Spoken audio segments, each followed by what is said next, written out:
Okay, so in this home, the majority of what the carpeting is in the upstairs living area, so the bedrooms, the hallway, and the stairways. And there is a dog, so we do have some urine in here to contend with, it looks like.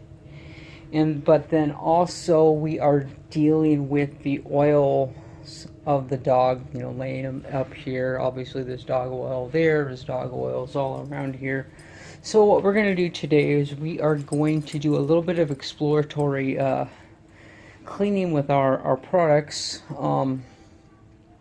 Typically in the past, if you've seen any of my videos, I've always used the soap-free and added peroxide and then added some hot knife to give it that grease cutting ability. However, we are going to substitute the hot knife with the granules from the enzyme cleaner, high pH enzyme cleaner. It's going to be it's pretty much formulated the same.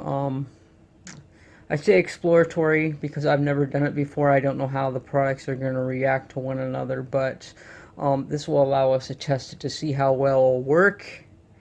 If I get the results that I'm looking for, it will provide a much more cost-effective means of just boosting our product to get grease and things like that out of the carpeting. So if you're just now watching this video, my staple cleaner that I use is like this soap-free product that I add hydrogen peroxide to add it, to give it that the carpet brightening effect, as well as sanitizing and all that good stuff. And then of course I will boost it with whatever products that are needed in the home, whether it need to be some high pH product.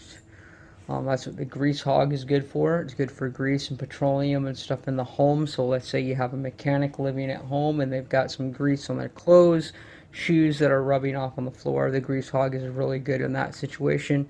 If you're just dealing with a bunch of food spills and the dog that just won't by, you'd use like the hot knife or something like that, and that'll get grease up from the paws and foods and that sort of things up off the carpeting. Today we're going to be using we're going to be substituting that hot knife with kind of like a high pH enzyme cleaner, citrus enzyme cleaner, and just kind of go about and see what kind of results we get from that. Okay, so this is right here is the chemistry combo I'm working out today to try to do a little bit of experimentation to see how well the two actually work together.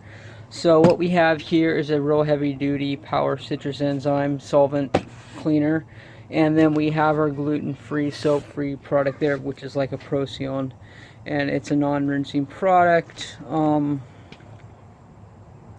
The two together will probably rinse out pretty neutral. However, I'm not sure if the two are gonna, like, chemically wise, are gonna have a conflict with one another and, kind of cancel each other out. So that's what we're testing.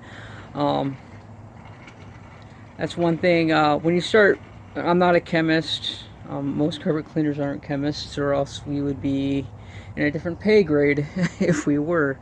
But one thing you can do is test your products to see if you can mix and match stuff. I'm just trying to get some more oomph out of my soap-free product without having to use the more expensive, where is it, hot knife product here.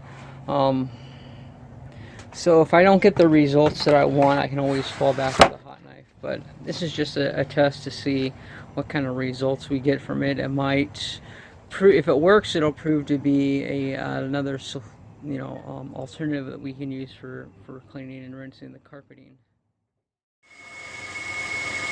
Okay, this hallway was pretty soiled, and I'm pretty happy with the way that chemistry is working out. So I think I might be a winner to go ahead and go with the soap-free combined with the Enzol product. It seems to do the job just fine.